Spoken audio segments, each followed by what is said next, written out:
नमः भगवती वासुदेवाय। आज ही सभी के पूर्णमासी के व्रत कथा।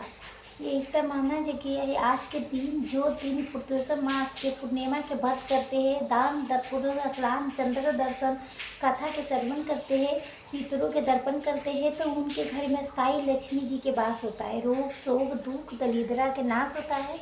साथ ही धर्म पुत्र मात्र परिश्रम में निरंतर वृद्धि होती है। पुरुषोत्तम मास के इस पूर्णिमा व्रत कथा के श्रवण अवश्य करें, क्योंकि दुर्बल अवसर प्रत्येक 3 साल के बाद आता है। जो पुण्य का तपस्या और तप करने से मिलता है, उसके 17 गुना अगर अधि मास के पूर्णिमा के व्रत पूजन करने से प्राप्त हो जाती है।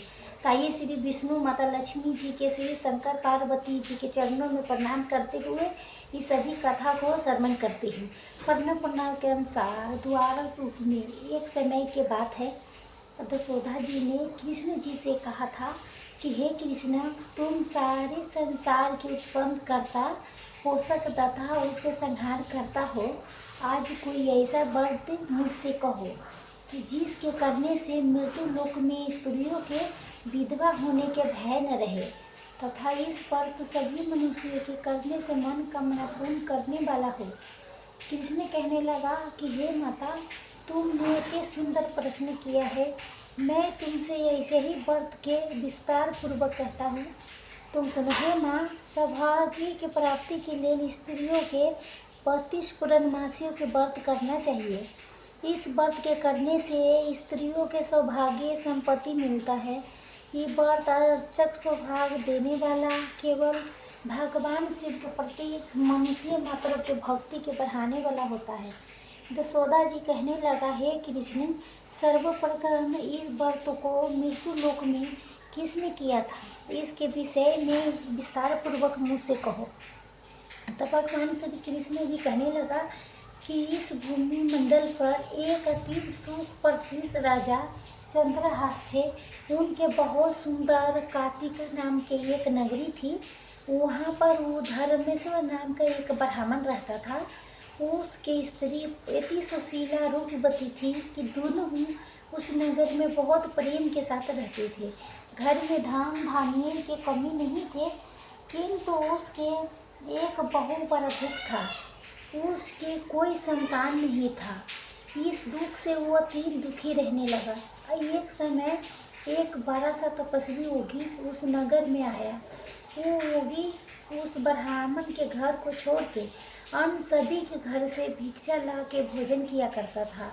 रूपवती से वो भिक्षा नहीं लिया करता था। उसी योगी ने एक दिन रूपवती से भिक्षा न लेके किसी अन्य घर से भिक्षा लेके गंगा किनारे जाके प्रताप भिक्षा को प्रेम पूर्वक खा रहा था। अब क्या था, जब धनेश्वर ने योगी के सब कार्य किसी प्रकार से देख लिया, अपने घर भिक्षा न लेने और अपने अनादर से दुखी होके धनेश्वर योगी से बोला, महात्मा, आप सब घर से भिक्षा लेते हो, लेकिन परंतु मेरे घर के भिक्षा कभी नहीं लेते हो। इसका कारण क्या है प्रभु?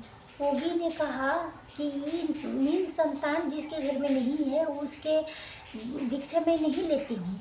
ये पाप के समान होता है। जो पतियों के अन्न खाता है वो भी पतित हो जाता है।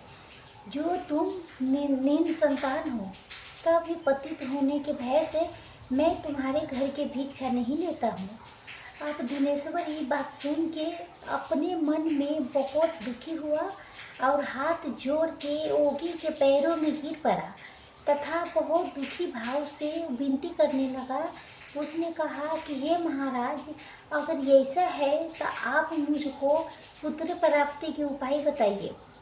आप सर्वज्ञ है, सब कुछ जानते हो, मुझ पर अवश्य आप ये कृपा कीजिए। धन के मेरे घर में कोई कमी नहीं है, परंतु मैं पुत्र न होने के कारण अत्यंत दुखी रहती हूँ। मेरी पत्नी भी बहुत दुखी रहती है। आप मेरे इस दुख के हरण करिए। आप समर्थवान हैं। आप ये सुन के योगी ने कहने लगा कि हे ब्राह्मण, तू चंडी की आराधना करो। अब क्या था, उस ब्राह्मण ने उस महात्मा के प्रणाम किया और घर आके उसने अपनी स्त्री से सब वृत्तांत कह सुनाया। स्वयं तप के निमित्त वन में चला गया। फिर तभी दोस्तों आगे सुनिए। वन में जाके उसे चंदी की आराधना की और उपासना किया। चंदी ने 16वें दिन उनके सपने में दर्शन दिया और कहा कि हे धनेश्वर, जा, तेरे पुत्र होगा, परंतु वो 16 ही वर्ष की आयु में मृत्यु के प्राप्त हो जाएगा। ये अगर तुम दोनों स्त्री पुरुष 32 पूर्णमासियों के व्रत विधि पूर्वक करोगे तो वो दीर्घायु तकलीफ होगा। जितनी तुम्हारी समर्थ हो आटा के दिए बना के शिव जी के भजन करना। 32 पूर्णमासियों के दिन विधि पूर्वक पूजा करना। प्रातः काल होने पर इसी स्थान के समीप तुम्हें एक आम के वृक्ष दिखाई देगा। उस पर चढ़ के एक फल तोड़ के सीधे अपने घर ले जाना। अपने स्त्री से सब विधान कर सुनाना। तो ऋतु स्नान के बाद उत्सुक होके फिर शंकर जी के ध्यान करके इस फल को खा लेगी तो शंकर भगवान की कृपा से उसके गर्भ हो जाएगा। अब जब ये ब्राह्मण प्रातः काल उठा तो उस स्थान के पास ही एक आम के वृक्ष देखा जिस पर इतनी सुंदर आम के फल लगा हुआ था। उस ब्राह्मण ने उस आम के वृक्ष पर चढ़ के उस फल को तोड़ने के प्रयास किया, परंतु वृक्ष पर कई बार प्रयत्न करने के बाद भी वो चढ़ नहीं पाया। तब तो उस ब्राह्मण को बहुत चिंता होने लगा और विनायक श्री गणेश जी की वंदना करने लगा। से उसने कहा कि हे दयानिधि, अपने भक्तों के विघ्नों के नाश करके उनके मंगल कार्यों के करने वाले, दुष्टों के नाश करने वाले, हे रिद्धि सिद्धि के देने वाले, आप मुझ पर कृपा करके इतना बल दें कि मैं अपने मनोरथ के पूर्ण कर सकूं। इस प्रकार गणेश जी की प्रार्थना करने पर उनकी कृपा से धनेश्वर वृक्ष पर चढ़ गया। उसने एक अति सुंदर आम के फल देखा। उसने विचार किया कि जो वरदान से फल मिला था वो ये है और कोई फल नहीं दिखाई देता। इसीलिए उस धनेश्वर ब्राह्मण ने जल्दी से वो फल को तोड़ के अपनी स्त्री के ला के दिया और उसकी स्त्री ने अपने पति के कहे अनुसार उस फल को खा लिया और वो गर्भवती हो गया। अब देवी जी के असीम कृपा से उसे ये अति सुंदर पुत्र जल हुआ। उसका नाम उसका देवी दास रखा था। माता पिता के हर्ष शोक के साथ बालक शुक्ल पक्ष के चंद्रमा के भांति अपने पिता के घर में बढ़ने लगा। भवानी की कृपा से वो बालक बहुत सुंदर, सुशील और विद्या पढ़ने में बहुत निपुण हो गया।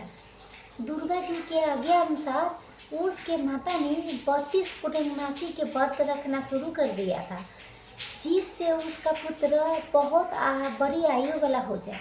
16वां वर्ष लगते ही देवी दास के माता पिता को बहुत चिंता होने लगी, कहीं उसके पुत्र की इस वर्ष में मृत्यु न हो जाए। इसीलिए उन्होंने अपने मन में विचार किया कि मैं अगर दुर्घटना हो उसके सामने हो गई तो मैं कैसे सहन कर सकूंगी। इसीलिए उन्होंने देवीदास के मामा को बुलवाया और कहा कि हमारी इच्छा है देवीदास 1 वर्ष तक काशी में जाके विद्या के अध्ययन करे और उसको अकेला भी नहीं छोड़ना चाहिए। इसीलिए साथ में तुम चली जाओ। जब 1 वर्ष के बाद तुम उसको आपस लौट आना। तब सब बरवन करके उसके माता पिता ने काशी जाने के लिए देवीदास को एक घोड़े पर बैठा के उसके मामा के उसके साथ भेज दिया। किंतु ये बात उसके मामा किसी और से नहीं कही। धर्मेश्वर ने अपनी पत्नी के साथ अपने पुत्र के मंगल कामना तक ले दीर्घ आयु के भगवती दुर्गा के आराधना पूर्णमासी के व्रत करना शुरू कर दिया था। भगवान विष्णु की आराधना से इस प्रकार 12 बराबर 32 पूर्णमासी के व्रत पूरा किया। कुछ समय के बाद एक दिन वो दोनों मामा भांजा मार्ग में रात्रि बिताने के लिए किसी गांव में ठहरे थे। वहाँ पर उस दिन उस गांव में एक ब्राह्मण के इतनी सुंदरी सुशीला और गुणवती कन्या के विवाह होने वाला था। जिस धर्मशाला के अंदर वो वर उसके बारात ठहरे हुए थे उसी धर्मशाला में देवीदास और उसके मामा ने भी ठहरे हुए थे। संयोगवश कन्या को तेल आदि चढ़ाने के मंडप आदि के कृत किया गया, तो लगन के समय पर वर को मिर्गी के दौरा पड़ा गया। वर के पिता ने अपने कुटुंब से सलाह करके निश्चय किया कि ये देवीदास मेरे पुत्र जैसा ही सुंदर है, मैं उसके साथ ही लगन कर देता हूँ। अब बाद में विवाह के और ये काम मेरे लड़की के साथ हो जाएंगे। ऐसा सोच के देवीदास के मामा से जाके वो व्यक्ति बोला कि तुम तो थोड़ी देर के लिए अपने भांजों के हमें दे दो, क्योंकि मेरे पुत्र के मिर्गी के दौरा पड़ा है, उसके साथ लगन नहीं हो सकता। अगर इस बात के पता लड़की वालों के चलेगा तो हमारे बदनामी होगी और इतना अच्छा रिश्ता टूट जाएगा। तब उसके मामा कहने लगा कि जो कुछ कन्यादान के समय वर को मिलेगा सब कुछ हमें दे दिया जाए, तब मेरा भांजा इस बारात के दूल्हा बन जाएगा। ये बात सुन के वर के पिता ने स्वीकार कर लिया। देवीदास को अपना बेटे के रूप में दूल्हा बना दिया और इसके साथ सभी विवाह कार्य रात्रि में विधि पूर्वक संपन्न हो गया। पत्नी के साथ वो भोजन न कर सका और अपने मन में सोचने लगा कि न जाने ये स्त्री कैसी होगी, और एकांत में इसी सभी बातों के सोचने लगा तथा उसके आंखों से आंसू भी आ गए। तब बंधु ने पूछा कि क्या बात है, आप इतने उदास दुखी क्यों हो रहे हैं। तब उसने सब बातें जो वर के पिता और उसके मामा में हुई थी उसके बतला दिया। तब सब कन्या कहने लगी कि ये ब्रह्म विवाह के विपरीत वो कैसे हो सकता है। देव ब्राह्मण अग्नि के साथ मैंने आपको अपना पति बनाया है, इसीलिए आप ही मेरा पति है। मैं आपकी पत्नी रहूँगी, किसी अन्य के कदापि नहीं रहूँगी। तब देवीदास ने कहा ये ऐसा मत करिए, क्योंकि मेरा ये बहुत थोड़ी है, मेरे पास आपको क्या गति होगी। इस बात पे अच्छी तरह विचार कर लो। परंतु वो गिरगी विचार करने वाली थी, वो बोली जो आपकी गति होगी वही मेरी गति होगी। हे स्वामी, आप उठिए और भोजन कीजिए, आपने निश्चय ही भूखे होंगे। इसके बाद देवीदास और उसके पत्नी दोनों ने भोजन किया तथा शेष रात्रि सोते रह गई। प्रातः काल देवीदास ने अपनी पत्नी को 3 नगों से जरी हुई एक अंगूठी दी, एक रुमाल दिया और बोला कि झेप लिए इसके लो संकेत समझ के स्थिर चिन्हित हो जाओ। निश्चित हो कि तुम आराम से अपने पिता के घर रहो। मेरा मरण जीवन जानने के लिए एक पुष्प बटका बना लो, जिसमें सुगंधी वाला एक कोई वन मालका लगा लो। उसके प्रतिदिन जल से सींचती रहना और आनंद के साथ खेलो कूदो तथा उत्सव मनाओ। जिस दिन मेरा प्राण अंत होगा, मैं मरूंगा, वो फूल सूख जाएगी और ये फिर हरे भरे हो जाएगा, तो जान लेना मैं जीवित हूँ। देवीदास ये समझा के वहाँ से चला गया। प्रातः काल होते ही वहाँ पर गाजे बाजे बजने लगे और जिस समय विवाह के कार्य समाप्त करने के लिए वर के सब बाराती के मंडप में आई, तो कन्या ने वर को भले प्रकार से देख के अपने पिता से कहा, ये मेरा पति नहीं है, मेरा पति तो वही है जिसके साथ रात्रि में मेरा विवाह हुआ था, इसके साथ मेरा विवाह नहीं हुआ है, ये वही है। तो बताए मैंने इसके रात में क्या दिया। कन्यादान के समय जो मैंने आभूषण आदि दिए थे उनके दिखाए, तथा रात में मैंने कौन सी गुप्त बातें इससे कही हूँ वो बताए। ये सब कुछ सुन के पिता ने उसके कथन अनुसार वर को बुलाया और कन्या की सारी बात सुन के वो कहने लगा कि मैं कुछ नहीं जानता। इसके पश्चात लज्जित होके वो अपना सामान लेके चला गया। सारी बारात भी अपमानित होके वहाँ से लौट गए। तो दोस्तों, भगवान श्री कृष्ण आगे कहते हैं, हे माता, इस प्रकार देवीदास के काशी विद्या अध्ययन के लिए चला गया। जब कुछ समय बीत गया तो काल से पीड़ित होके एक सर्प रात के समय उसको डसने के लिए वहाँ आया। उस बिस्तर के प्रभाव से उसके शयन कक्ष के स्थान चारों ओर से विष के ज्वाला से विषैला हो गया। माता पिता के पूर्णमासी व्रत करने के प्रभाव से वो सर्प उसको काट नहीं पाया, लेकिन पहले ही उसके माता ने 32 पूर्णमासी के व्रत कर रखा था। इसके बाद दोपहर के समय स्वयं काल वहाँ से आया और उसके शरीर से उसके प्राणों के निकालने के प्रयास करने लगा, जिससे वो मूर्छित होकर पृथ्वी पर गिर पड़ा। अब भगवान की कृपा से उसी समय पार्वती जी के साथ श्री शंकर भगवान वहाँ आ गया। उनकी मूर्छित दशा में देख के पार्वती जी ने भगवान शंकर जी से प्रार्थना करने लगा और कहा, हे स्वामी, इस बालक की माता ने पहले 32 पूर्णमासी के व्रत किया था और जिसके प्रभाव से हे भगवान आप इसको प्राण दान दें। भवानी के कहने पर भगवान शिव शंकर जी उसको प्राण दान दे दिया। इस व्रत के प्रभाव से काल के भी पीछे हटना पड़ा और देविता स्वस्थ होकर बैठे गए। इधर उसके स्त्री उसके काल के परीक्षा किया करती थी। जब उसने देखा कि उस पुष्प बटका में पुष्प पत्ते फूल कुछ भी नहीं रहे तो उसको अत्यंत आश्चर्यचकित हुआ और जब कुछ ही देर बाद वो हरा भरा हो गया तब वो जान गई कि उसके पति के ऊपर मृत्यु के जो बादल मंडरा रहे थे वो छट गए हैं। उसका पति अब जीवित है। ये देख के वो बहुत प्रसन्न मन से अपने पिता से कहने लगा, पिताजी, मेरे पति जीवित है, आप उनको ढूंढिए। जब 16वां वर्ष बीत गया तब देवीदास ने अपने मामा के साथ काशी से चल दिया। इधर देवीदास के ससुर उसके ढूंढने के लिए अपने घर से जाने वाला था कि तभी वो दोनों मामा भांजा वहाँ पर आ गए।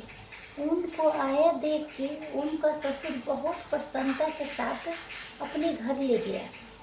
उस समय नगर के निवासी भी वहाँ इकट्ठे हो गया और सब ने निश्चय किया कि अवश्य ही इसी बालक के साथ इसके कन्या के विवाह हुआ था। इसके पश्चात सभी भगवान विष्णु के और शिव जी के धन्यवाद करने लगे।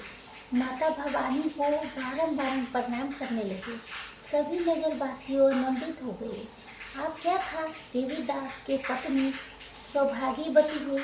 कुछ दिन बाद जब देवीदास अपने पत्नी के मामा के साथ अपने ससुर के घर से बहुत सारा धान उपहार लेके अपने घर के लिए चल दिया। जब वो उन्हें अपने गांव के निकट आया तो कई लोग ने उसको देख के उसके माता पिता को पहले ही जाके खबर दे दिया, तुम्हारा पुत्र देवीदास अपनी पत्नी मामा के साथ आ रहा है। ऐसा समाचार सुन के पहले तो उसके विश्वास नहीं हुआ, किंतु फिर अपने और लोग ने आके उनके बात के समर्थन किया तो उनको बहुत आश्चर्यचकित हुआ। लेकिन थोड़ी ही देर में देवीदास ने आके अपने माता पिता के चरण में अपना सिर रख के प्रणाम किया और उसकी पत्नी ने अपने सास ससुर के चरणों के छू के प्रणाम किया तो माता पिता ने अपने पुत्रवधू के अपने हृदय से लगा लिया और दोनों के आंखों में खुशी के आंसू बह चले।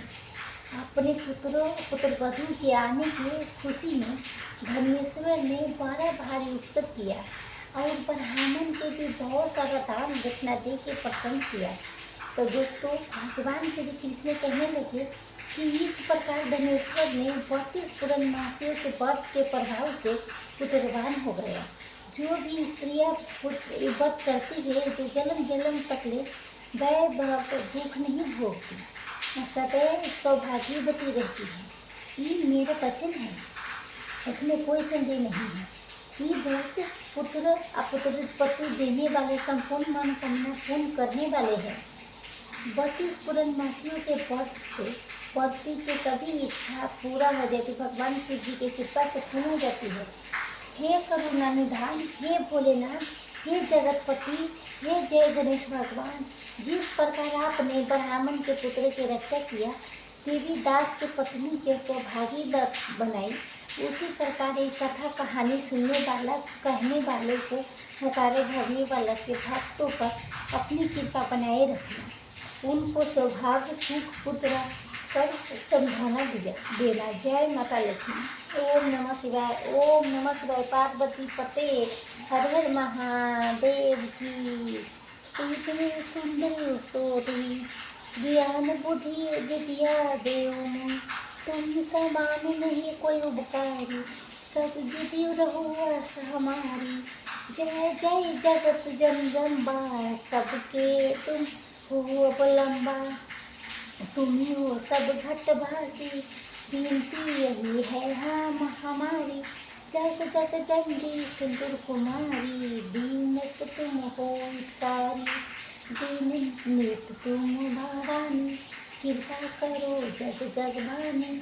कह दीदी स्तुति को तुम्हारी, सुधी जय अपराध विशाली, कृपा दृष्टि प्रभु मेरी, जग जग विनती सुन मोरी। ज्ञान बुद्धि सुख के दाता, संकट हारो हमारे माता। क्षीर सिंधु जब विष्णु मथाए, 14 रत्न सिंधु में पाए। 14 रत्न में तुम सुख राशि, से बाकियों प्रभु बंदासी।